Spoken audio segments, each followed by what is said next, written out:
बिस्मिल्लाहिर्रहमानिर्रहीम। गुमनाम हीरोज़ के मुअज़्ज़ज़ नाज़रीन व सामीन, अस्सलामु अलैकुम। डॉक्टर मोहम्मद उनीब सलीमी के साथ आप सुन रहे हैं देवता। तो आइए बढ़ते हैं कहानी की जानिब। उसने एक स्क्रीन की जानिब इशारा किया। पारस और फरजाना ने उधर देखा। गार के बाहर का हिस्सा नजर आ रहा था। शाहाना कुर्सी पर बैठा हुआ शख्स रिमोट कंट्रोलर का बटन दबा रहा था।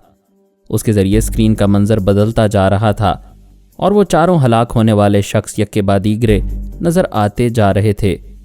शाहाना कुर्सी पर बैठे हुए शख्स ने कहा, अपने हथियार फेंक दो। तुम्हारे स्टेन गन की गोलियां मुझ तक नहीं पहुंच सकेंगी। अगर उन्हें इस्तेमाल करना ही चाहते हो तो अपने आसपास देख लो। पारस ने दाएं बाएं नजरें घुमा कर देखा। कितने ही मुसल्लह अफराद थे जो कितने ही मुसल्लह अफराद थे जो क्लाशनकोव्स हाथों में लिए पत्थरों की आड़ में बैठे हुए थे। उसने हथियार फेंक दिए। फरजाना ने उसकी देखा देखी अपनी स्टेन गन और कारतूसों की पेटी भी फेंक दी। वो शख्स कुर्सी से उठकर दोनों हाथ फैलाकर बोला, शाबाश, तुम बहुत समझदार हो। आओ मेरे करीब आओ और बताओ कि तुम कौन हो। पारस ने फरजाना का हाथ मजबूती से थाम लिया। फिर उसके साथ साथ आगे बढ़ते हुए बोला, हम यहाँ कश्ती की सैर के लिए आए थे, भटक कर इस जजीरे में पहुंच गए। तुम झूठ बोल रहे हो। यह मत समझो कि तुम्हारा सच छुपा रहेगा। मैं अभी मालूम कर लेता हूं। दूसरे ही लम्हे पारस ने सांस रोक ली। उसे पराई सोच की लहर महसूस हुई थी। शाहाना कुर्सी से उठने वाले ने कहकहा लगाते हुए कहा, अच्छा, तो तुम्हारा दिमाग हिस्सास है और तुम योगा के माहिर हो, सांस रोक लेते हो। किसी टेलीपैथी जानने वाले को अपने दिमाग में आने की इजाज़त नहीं देते, यानी तुम बहुत खतरनाक हो। पारस ने फरजाना के कान के करीब झुककर सरगोशी में कहा, तुम कोई बात ना करना, गूंगी बनकर रहना। शाहाना कुर्सी के पास खड़े हुए शख्स ने एक तरफ से दूसरी तरफ जाते हुए कहा, फरहाद अली तैमूर हम टेलीपैथी जानने वालों को शैतान कहता है। इस हिसाब से मैं शैतान नंबर 6 हूं। लड़की, तुम कौन हो? खुद ही बता दो तो बेहतर है। पारस ने कहा, मेरी ये साथी गूंगी और बहरी है। शैतान नंबर 6 ने एक जोरदार कहकहा लगाया। फिर कहा, मैं तुम्हारी गूंगी महबूबा को बोलना सिखा दूंगा। बाय द वे, तुम्हारे अंदाज से पता चलता है कि तुम कोई मामूली जवान नहीं हो। तुम्हारा चेहरा बताता है कि मशरकी हो। तुम्हारी गुफ्तगू बताती है कि मगरबी हो। लिहाजा तुम मास्क मैन के मुल्क से ताल्लुक़ नहीं रखते हो और तुम यहूदी भी नहीं हो। मेरे हिसाब से तुम फरहाद अली तैमूर से ताल्लुक़ रखते हो। क्या तुम पारस दोम हो? पारस ने एक गहरी सांस लेकर कहा, मेरे बाप ने अगर तुम लोगों को शैतान कहा है तो गलत नहीं कहा। शैतान अपने हथकंडों से सही समत और सही मकाम तक पहुंच जाता है। ये सुनते ही शैतान नंबर 6 ने कहकहा लगाना शुरू किया। वो हंस रहा था, इधर से उधर जा रहा था, फिर हंसते हुए उधर से इधर आ रहा था। उसके कहकहे थे कि रुकने का नाम ही नहीं लेते थे। उसने बड़ी मुश्किलों से अपने कहकहों पर काबू पाते हुए कहा, यह मुझ पर बड़ा जुल्म हो रहा है। सुपर मास्टर मुझ पर बड़ा जुल्म कर रहा है। उसने हुक्म दिया है मैं फरहाद को या उसके किसी भी रिश्तेदार को कत्ल ना करूं, उन्हें जिंदा रखूं और अपाहज बनाकर छोड़ दूं। ये कितना जुल्म है कि तुम मेरे 4 आदमियों को हलाक करके मेरे गार में घुस आए और मैं तुम्हें हलाक नहीं कर सकता। क्या करूं? सुपर मास्टर आखिर सुपर मास्टर है, उसकी हुक्म अदूली नहीं कर सकता। चलो कोई बात नहीं, ज़रा तुम्हें अपाहज बनाकर ही देखता हूँ क्या नतीजा बरामद होता है। फिर उसने हंसते हुए फरजाना की तरफ देखा और कहा, हाय, ये कैसी नौखेज़ दोशीज़ा है। मालूम होता है जवानी की दहलीज पर कदम रखते ही मेरी दहलीज पर पहुंच गई है। फरजाना ये सुनते ही पारस से चिपक गई। दोनों के दिल एक दूसरे के साथ मिलकर धड़कने लगे।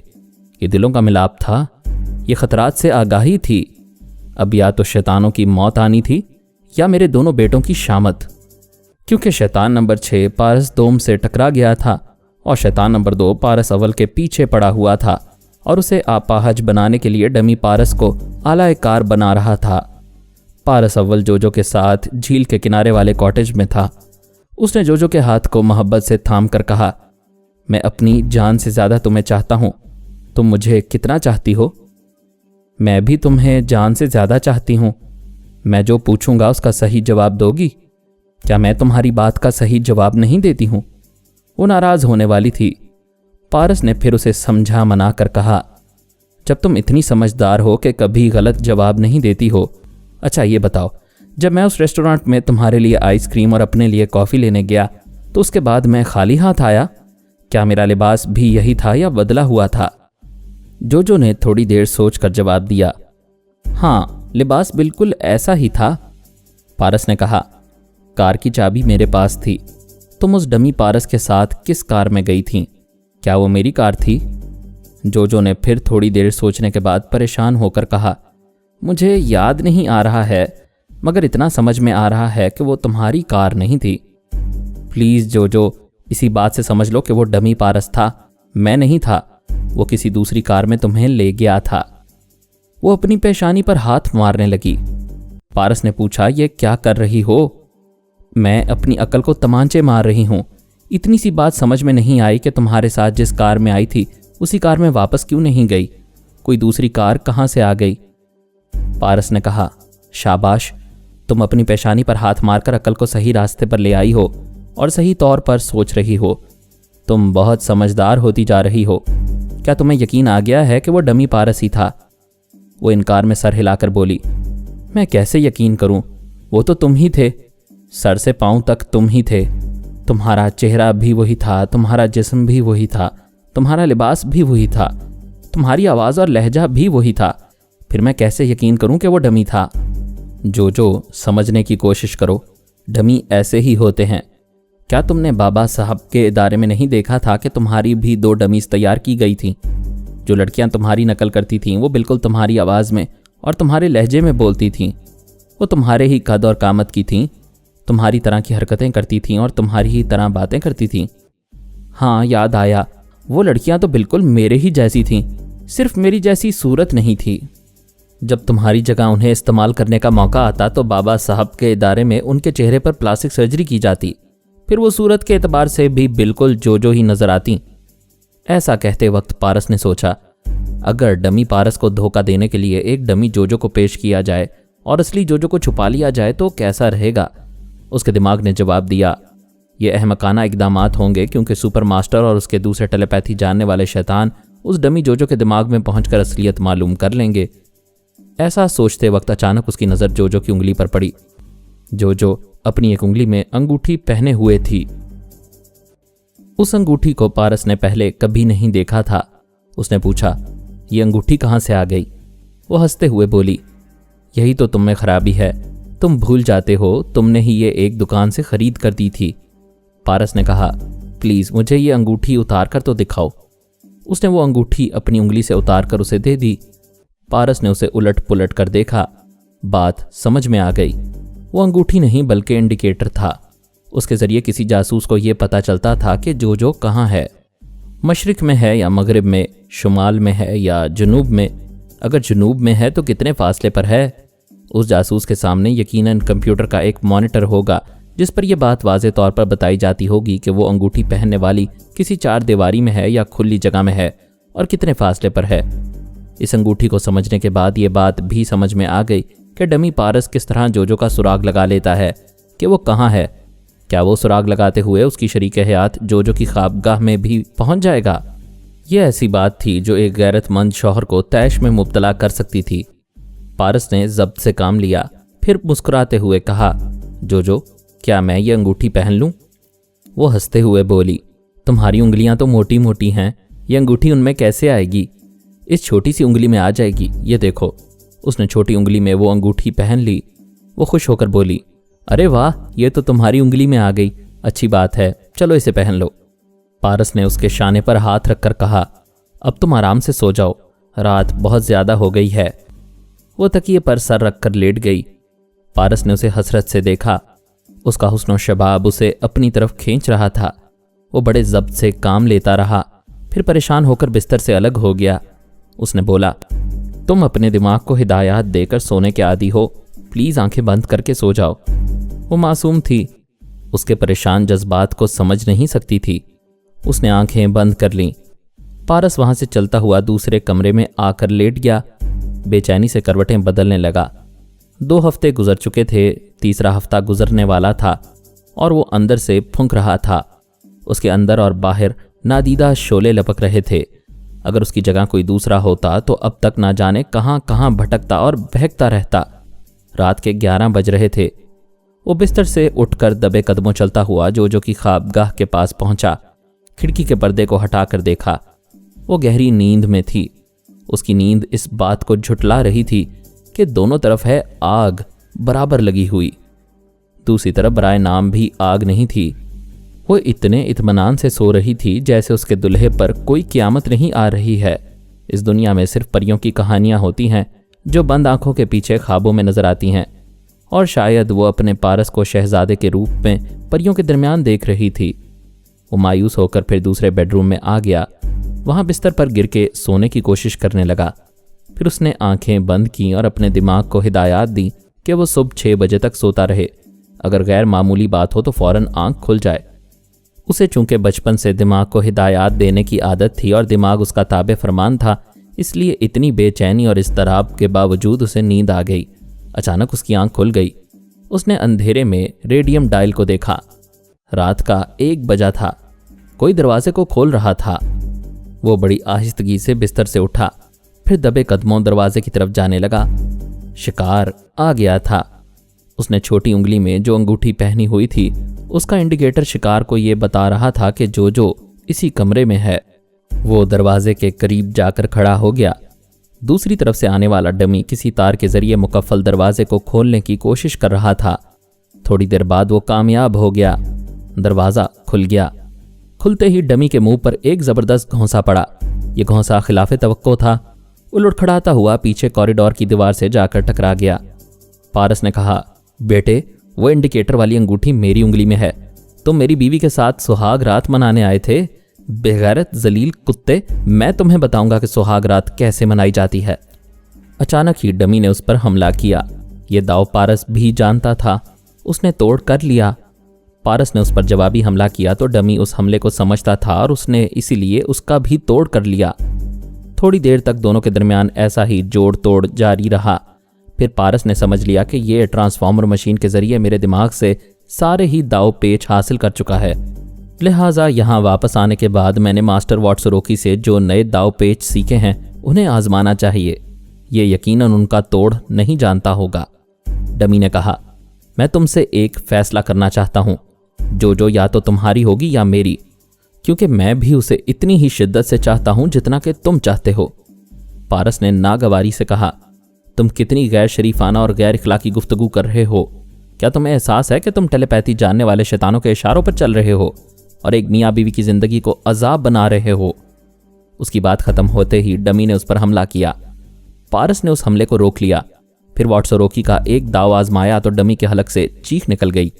वो फर्श पर गिरने के बाद उठने में दिक्कत महसूस कर रहा था। पारस ने कहा, मैं तुम्हें मोहलत दे रहा हूं। आराम से उठो और आराम से हमला करो, फिर जवाब में आराम से मार खाते रहो। तुम्हारी लाश भी इस कॉटेज से बाहर बड़े आराम से जाएगी। वो बड़ी मुश्किल से उठा। फिर अचानक ही चाकू निकालकर उसे खोलते हुए पैंतरा बदलने लगा। पारस को मालूम नहीं था कि चाकू निकालने के पीछे क्या बात है। दरअसल वो दूसरा शैतान डमी के दिमाग में पहुंच गया था और उसे डांट कर कह रहा था कि तुम मेरी इजाज़त के बगैर यहाँ क्यों आए। और वो डमी सोच के जरिए कह रहा था, मैं जोजो के बगैर नहीं रह सकता। आज उसके साथ वक्त गुजारने के लिए उसके बेडरूम में आना चाहता था, लेकिन ये कमबख्त पारस फिर कबाब में हड्डी बन रहा है। तब दूसरे शैतान ने मशवरा दिया, फौरन चाकू निकालो और किसी तरह पारस को जख्मी करो ताकि मैं उसके दिमाग में पहुंच सकूं। पारस ने जवाब में पैंतरा बदलते हुए कहा, तुम्हारे दिमाग में जितनी सलाहियतें हैं वो सब मुझसे हासिल हुई हैं। यानी तुम्हारी और मेरी आदत एक जैसी हैं, लेकिन मेरी आदत ये नहीं है कि मैं किसी निहत्थे पर चाकू या कोई दूसरा हथियार उठाऊं। फिर तुम ये हथियार मेरे खिलाफ क्यों उठा रहे हो? तुम्हारा मकसद क्या है? डमी ने कोई जवाब नहीं दिया। पैंतरा बदलते हुए उस पर हमला किया। पारस ने अपने आप को बचा लिया। फिर कहा, मैं समझ रहा हूं, यकीनन वो दूसरा शैतान तुम्हारे दिमाग में है और चाहता है कि किसी तरह मुझे जख्मी कर दे और फिर मेरे दिमाग में पहुंच जाए। यह कहते ही पारस ने कह कहा लगाया। फिर कहा, शायद तुम ये नहीं जानते कि मेरे पापा मेरे दिमाग में मौजूद हैं। अगर मैंने भी किसी तरह तुम्हें जख्मी कर दिया और वो तुम्हारे दिमाग में पहुंच गए, तब तुम्हारा क्या हशर होगा? डमी जरा सहम गया। उसके दिमाग में दूसरा शैतान बोल रहा था, परवाह मत करो, किसी तरह इसे जख्मी कर दो। और डमी कह रहा था, ये फौलाद है, उसका एक हाथ मुझ पर पड़ता है तो आंखों के सामने तारे नाचने लगते हैं। दूसरे शैतान ने गुस्से से कहा, बकवास मत करो, किसी तरह इसे जख्मी कर दो। क्या तमाम दाव पेच भूल जाते हो? मैं जितने दाव पेच जानता हूं पारस उनके तोड़ जानता है। मैं किस तरह हमला करूं मेरी समझ में नहीं आता। दूसरे शैतान ने कहा, हम तुम्हें पहले ही समझा चुके हैं, जब भी पारस से मुकाबला हो उसे पहली फुर्सत में जख्मी करने की कोशिश करो। तुमने ऐसा क्यों नहीं किया? मैं भला कैसे करता? दरवाज़ा खोलते ही उसने ताबड़तोड़ हमले करना शुरू कर दिए थे। उसके फौलादी हाथों ने मेरे होश उड़ा दिए थे। You nonsense! तुम बाकायदा चाकू पकड़कर उसे जख्मी नहीं कर सके तो ना सही, दूर से चाकू फेंक कर जख्मी तो कर सकते हो। फौरन मेरी हिदायत पर अमल करो। दूर से चाकू फेंकने के लिए लाजमी था कि चाकू को नोक की तरफ से पकड़ा जाए, क्योंकि दस्ते की तरफ से चाकू फेंकना हर एक का काम नहीं होता था। ऐसा सिर्फ माहिर खंजरजन ही कर सकते हैं।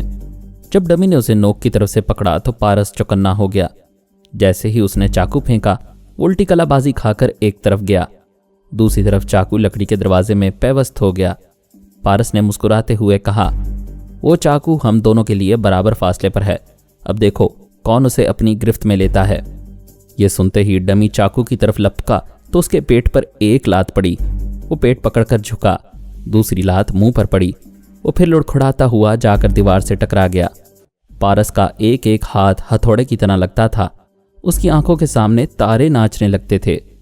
वो देर तक अपने आप को संभाल ना सका। जब उसने खुद को संभाल कर देखा तो पारस के हाथ में चाकू था। चाकू की नोक उसकी चुटकी में थी। फिर उसने वो चाकू उसकी तरफ फेंका।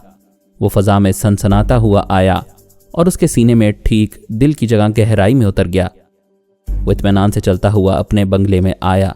रिसीवर उठाकर पुलिस के एक आला अफसर का नंबर डायल किया। फिर राबिता कायम होने के बाद कहा, मेरे कॉटेज के अतराफ आपके मुसल्ला सिपाहियों का पहरा है। इसके बावजूद डमी पारस यहाँ घुस आया था और मुझ पर कातिलाना हमले कर रहा था। खुदा का शुक्र है मैं बच गया। उसकी लाश मेरे कॉटेज में पड़ी हुई है। प्लीज़ ये लाश उठवा लें और अपने लोगों का मुहासबा करें कि उनकी मौजूदगी में कोई दुश्मन मेरे कॉटेज में कैसे घुस आया। उसने रिसीवर रख दिया। फिर दरवाजे की तरफ देखा। वहाँ जो खड़ी हुई थी। उसने कहा, मैंने अपने दिमाग को हिदायत दी थी कि कोई गैर मामूली बात हो तो मेरी आंख खुल जाए। तुम दोनों के झगड़ने की आवाज़ सुनाई दी तो मेरी आंख खुल गई। लेकिन ये कौन है? ये तो बिल्कुल ही तुम्हारा हमशक्ल है। मैं आज शाम से तुम्हें यही समझाता आ रहा हूँ कि एक डमी पारस है जो तुम्हें धोखा दे रहा है। उस रेस्टोरेंट में यही डमी था, तुम्हें बहला फुसला कर ले गया था और रात 10 बजे तक तुम्हारे साथ रहा था। ये इस वक्त भी तुम्हारे बेडरूम में आना चाहता था और तुम्हारे साथ गंदे बच्चों जैसी हरकतें करना चाहता था। मैंने इसे मार डाला। जो उससे आकर लग गई, कहने लगी, मैं कितनी अहमक हूँ, मैं तुम्हारी बातों पर यकीन नहीं कर रही थी।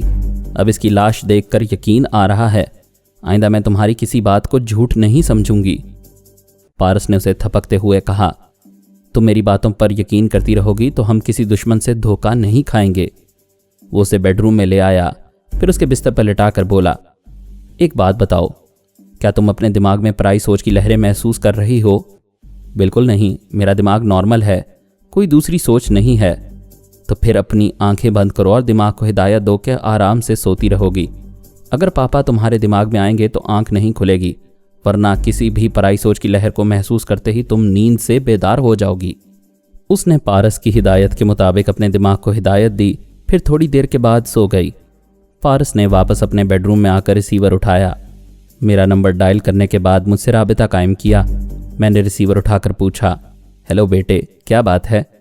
पापा, मैंने उसे सुला दिया है और उसके दिमाग को यह हिदायत दी है कि आपके सिवा कोई भी पराई सोच की लहर हो तो उसकी आंख खुल जाए। लिहाजा ऐसी सूरत में आप उसके खाबिदा दिमाग पर तनवीमी अमल कर सकते हैं और उसके दिमाग को दूसरे शैतानों की ख्याल ख्वानी से महफूज कर सकते हैं। ये तुमने बहुत अच्छा किया, मैं उसके पास जा रहा हूँ। उसने रिसीवर रख दिया। पुलिस के आला अफसरान कॉटेज के करीब आ गए थे। वहाँ आसपास पहरा देने वालों को डांट रहे थे कि उनकी मौजूदगी में एक दुश्मन किस तरह से कॉटेज में घुस आया था। डमी पारस की लाश वहाँ से उठवा ली गई थी। थोड़ी देर बाद ही फ़ोन की घंटी बजने लगी। पारस ने रिसीवर उठाकर पूछा, हेलो, कौन है? दूसरी तरफ से कहकहा सुनाई दिया। फिर उसने कहा, मैं हूँ दूसरा शैतान। मैंने तुम्हारे बाप से कह दिया था तुम कभी डमी पारस को हलाक नहीं कर सकोगे और एक दिन वो डमी तुम्हें अपाहज बना देगा। वो दिन ज़रूर आएगा क्योंकि डमी पारस अभी जिंदा है। एक के मर जाने से क्या होता है? क्या ट्रांसफॉर्मर मशीन ऐसे दर्जनों डमी तैयार नहीं कर सकती? ये कहते ही रिसीवर रख दिया गया। उसने अपने रिसीवर को घूरते हुए देखा, फिर उसे क्रेडल पर रखते हुए अफसर से कहा। वो टेलीपैथी जानने वाला दूसरा शैतान था, चैलेंज कर रहा था कि ऐसे दर्जनों डमी ट्रांसफॉर्मर मशीन के जरिए तैयार हो सकते हैं। ऑफिसर ने परेशान होकर कहा, पारस बाबा, ये तो बड़ी परेशानी की बात है तो परेशानी की बात, लेकिन मुसीबत जो आने वाली है उससे हम कतरा नहीं सकते, लिहाजा उसका मर्दाना वार मुकाबला करना ही पड़ेगा। देखते हैं आइंदा क्या होने वाला है। आला अफसरान ने पारस को यकीन दिलाया कि अब कोई उसके कॉटेज में दाखिल नहीं हो सकेगा क्योंकि पहरा और ज़्यादा सख्त कर दिया गया है। इस कॉटेज के आसपास ऐसे मुसल्ला अफराद का पहरा लगाया गया है जो योगा के माहिर हैं और टेलीपैथी जानने वाले उनके दिमागों में नहीं आ सकेंगे। पारस ने पूछा, ऑफिसर, क्या आप योगा के माहिर हैं? क्या आपका दिमाग हसास है? एक अफसर ने कहा, मैं पराई सोच की लहरों को महसूस कर सकता हूँ। पारस ने कहा, आप मेरे सामने ठहर जाएं, बाकी अफराद बाहर चले जाएं। पारस के हुक्म के मुताबिक तमाम लोग बाहर चले गए, सिर्फ वो अफसर रह गया। पारस ने कहा, चूंकि आप योगा के माहिर हैं इसलिए कॉटेज के अतराफ पहरा देने वालों को समझा दीजिए कि मैं यहाँ से बाहर जाऊँगा और यहाँ वापस आऊँगा तो हर दफ़ा मखसूस कोड वर्ड्स दोहराऊँगा। वो कोड वर्ड्स ये हैं, पारस फॉर जोजो एंड जोजो फॉर पारस। वो अफसर बाहर चला गया। उसने तमाम पहरेदारों को यही कोड वर्ड सुना दिए। उन्हें सख्ती से ताकीद की गई कि ये कोड वर्ड्स अपने घर के किसी फ़र्द के सामने भी कभी ना दोहराएं। ऑफिसर के जाने के बाद मैंने पारस को मुखातिब किया और कहा, मैंने जोजो के दिमाग पर तनवीमी अमल किया है और मुतमईन हूँ। अब सुपर मास्टर और उसके बाकी 6 शैतान उसके दिमाग में नहीं आ सकेंगे। मैंने अपने लिए एक ख़ास कोड वर्ड मुकर्रर कर दिया है जिसे सुनकर वो मुझे अपने दिमाग में जगह देगी, वरना किसी भी सोच की लहर को धुतकार देगी और दिमाग को लॉक कर लेगी। वो मुझे किस तरह पहचानेगी? अभी वो दूसरा शैतान कह रहा था कि ट्रांसफॉर्मर मशीन के ज़रिए दर्जनों डमी पारस तैयार किए जा सकते हैं, जबकि तैयार किए जा चुके होंगे। फिक्र ना करो, मैंने जोजो के दिमाग में ये बात नक्श करा दी है कि जिस पारस की छोटी उंगली का नाखून बड़ा हो वही असली होगा। बाकी को वो नकली समझकर धुतकार दे और कभी उसके सामने ये जाहिर ना करे कि उसने असली और नकली की पहचान कैसे की है। थैंक्स पापा, आपने ऐसी पेशबंदी की है कि अब सुपरमास्टर की कोई चाल कामयाब नहीं हो सकेगी। अब तुम आराम से सो जाओ, मैं जा रहा हूँ। मैं उसके पास से वापस आ गया। उसने जोजो के बेडरूम के पास आकर खिड़की का पर्दा ज़रा सा हटाकर देखा। वो गहरी नींद में थी। वो फिर सर झुकाकर अपने बेडरूम में आ गया। बिस्तर पर चारों शाने चित लेट कर छत की तरफ तकते हुए सोचने लगा, क्या मेरी शादी हो चुकी है? अगर शादी हो चुकी है तो मेरी दुल्हन पिछले 2 हफ्तों से परियों के ख्वाब क्यों देख रही है और मैं परियों को अगवा करने वाला जिन क्यों बनता जा रहा हूँ? वो घंटे भर तक करवटें बदलता रहा। बकौल शायर, कबाबे सीख की मानिंद हम करवट बदलते हैं, जो जल उठता है ये पहलू तो वो पहलू बदलते हैं। वो रात के 3 बजे उठकर बैठ गया। उसके अंदर धुआं भर गया था। वो एकदम से बौखलाया हुआ था। तेजी से चलता हुआ कॉटेज से बाहर आया। एक मुसल्ला सिपाही ने उसे रोका। उसने करीब जाकर कहा, पारस फॉर जोजो एंड जोजो फॉर पारस। सिपाही मुतमईन हो गया। उसने कार का दरवाज़ा खोला, स्टीयरिंग सीट संभाल ली, फिर उसे ड्राइव करता हुआ कॉटेज से दूर होता चला गया।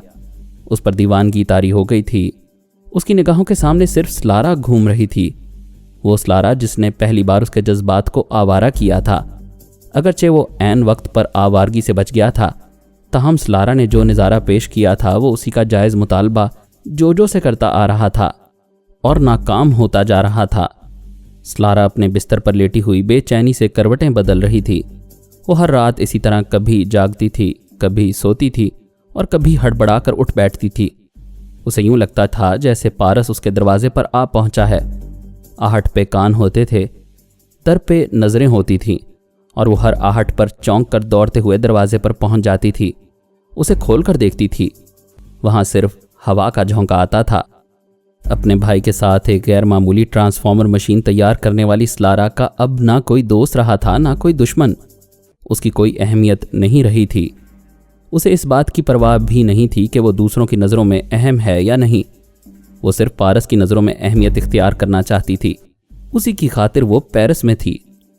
उसका दिल कहता था आज नहीं तो कल वो संगदिल जरूर आएगा। दरवाजे पर दस्तक सुनकर वो चौंक गई, बिस्तर से उठकर बैठ गई। दिमाग ने कहा धोखा होगा, दरवाज़ा खुलेगा तो हवा का झोंका होगा। लेकिन दिल दीवाना था, दिमाग की बात नहीं मानता था। वो दीवानी दौड़ती हुई दरवाजे पर आई, फिर जब उसे खोला तो ऊपर की सांस ऊपर रह गई। सचमुच उसकी निगाहों के सामने पारस खड़ा हुआ था। उसने मारे हैरत के अपनी उंगली को दांतों से काट लिया, फिर चीख पड़ी। वो ख्वाब नहीं देख रही थी, सचमुच उसका महबूब उसके दरवाजे पर आ गया था। आने वाले ने दरवाज़ा बंद कर दिया। बाज़ औक़ात मसरूफ़ियत इतनी बढ़ जाती है कि आदमी खुद को भूल जाता है, सिर्फ मसरूफ़ियत को याद रखता है। ये हमारी दुनिया में जो कुछ होता है आराम, सुकून, मुसर्रतें हासिल करने के लिए होता है, लेकिन इतनी मेहनत और इतनी मसरूफ़ियत के बावजूद खुशी थोड़ी देर के लिए मिलती है। हमेशा यही होता है, मुसर्रतों का हिस्सा बहुत कम होता है। अभी हम खुशियों से खेल ही रहे होते हैं कि अचानक सदमा हम पर हमला आवर होता है। हमारे हलक में कह कहे घुट जाते हैं और चीख निकल पड़ती है। यकबारगी सलारा के हलक से चीख निकली। पारस ने एकदम से परेशान होकर पूछा, क्या हुआ? वो कुछ नहीं बोल रही थी, मगर बोलने की कोशिश कर रही थी। दोनों मुट्ठियां भींची हुई थीं, हाथ पांव कांप रहे थे, दीदे फैलते जा रहे थे, दांत पर दांत जम गए थे। पारस उसे झंझोड़ कर पूछ रहा था, सलारा प्लीज मुझे बताओ तुम्हें क्या हो रहा है? उसी लम्हे सलारा के बदन को हल्का सा झटका लगा और वो हमेशा के लिए साकित हो गई। वो चंद लम्हों के लिए गुमसुम रह गया, सोचने लगा ये क्या हो गया? ये अभी तो अच्छी भली थी, हंस रही थी, बोल रही थी, मुझ पर वारी वारी जा रही थी, और अब अपनी जान यूं वार गई है। समझ में नहीं आता ये अचानक क्या हो गया। उसने उसकी कलाई थाम ली, नब्ज को महसूस करना चाहा, फिर दिल की धड़कन को भी महसूस करने की नाकाम कोशिश की। मौत ने उस पर कब्जा जमा लिया था। पारस ने उसे गौर से देखा तो हैरान रह गया। उसका चेहरा और उसके हाथ पांव नीले पड़ रहे थे। वो एकदम से पीछे हट गया। उसका दिल तेजी से धड़क रहा था। अब उसकी समझ में कुछ आ रहा था। वो फौरन ही टेलीफोन के पास आया, रिसीवर उठाकर नंबर डायल किए, फिर राबिता कायम होने पर कहा, हेलो इंस्पेक्टर, मैं फरहाद अली तैमूर का बेटा पारस अली तैमूर हूँ। मेरा पता नोट करो। यहाँ एक कमरे में लाश पड़ी हुई है। उस लाश का फौरी पोस्टमार्टम ज़रूरी है। प्लीज़ आप एम्बुलेंस लेकर चले आएं, मैं इंतज़ार कर रहा हूँ। थोड़ी देर बाद पुलिस की एक गाड़ी एम्बुलेंस के साथ चली आई। सलारा की लाश को अस्पताल पहुँचाया गया। पुलिस के एक आला अफसर ने मुझे भी इस बात की इतला दी। मैंने पूछा, आखिर वो किसकी लाश है? जनाब, उसी सलारा की है जिसे आपने मास्क मैन की कैद से रिहाई दिलवाई थी। उसकी मौत कैसे हुई? पता नहीं, अभी डॉक्टर की रिपोर्ट के बाद मालूम होगा। वैसे आसार बता रहे हैं कि उसके जिस्म में जहर फैल गया है। मैं लिबास तब्दील करके अस्पताल पहुंच गया। वहां पारस मौजूद था। मुझे देखते ही उसने नज़रें झुका लीं।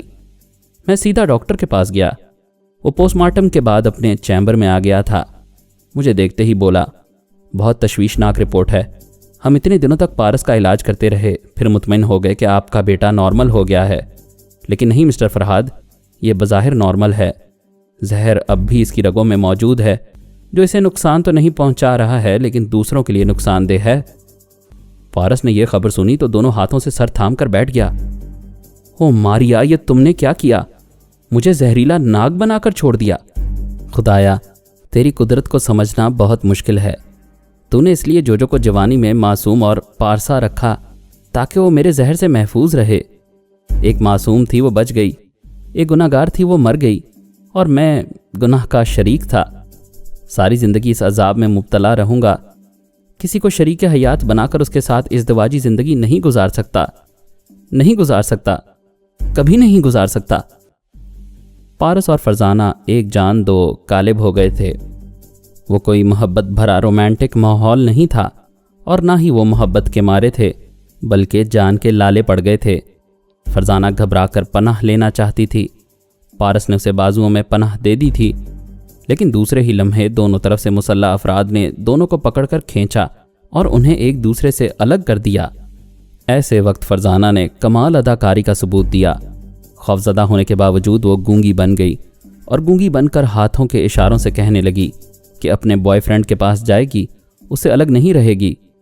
शैतान नंबर 6 ने ताली बजाते हुए कहा, लड़की तू बहुत चालाक है, लड़के पर जान देती है और जान देने के लिए कोई जगह नहीं मिली, हमारे पास आ गई है। वो अपनी जगह से आहिस्ता आहिस्ता आगे बढ़ता हुआ फरजाना की तरफ आने लगा। पारस ने कनखियों से आसपास खड़े हुए मुसल्लह अफराद को देखा। उनके पास 7 मिलीमीटर की राइफल्स थीं और 2 राइफल की नालें उसकी 2 कनपट्टियों से लगी हुई थीं। मज़ीद अक़सात सुनने के लिए हमारे चैनल का सब्सक्राइबर बने और साथ ही बेल आइकन को क्लिक करें ताकि आपको हर आने वाली नई वीडियो की नोटिफिकेशन मिलती रहे। हमारी वीडियोस को लाइक और शेयर करें और हमें अपनी दुआओं में याद रखिएगा। ISI और पाक आर्मी जिंदाबाद, पाकिस्तान पाइंदाबाद। हम फिर मिलेंगे इंशाअल्लाह एक नई किस्त के साथ। तब तक के लिए अल्लाह हाफिज।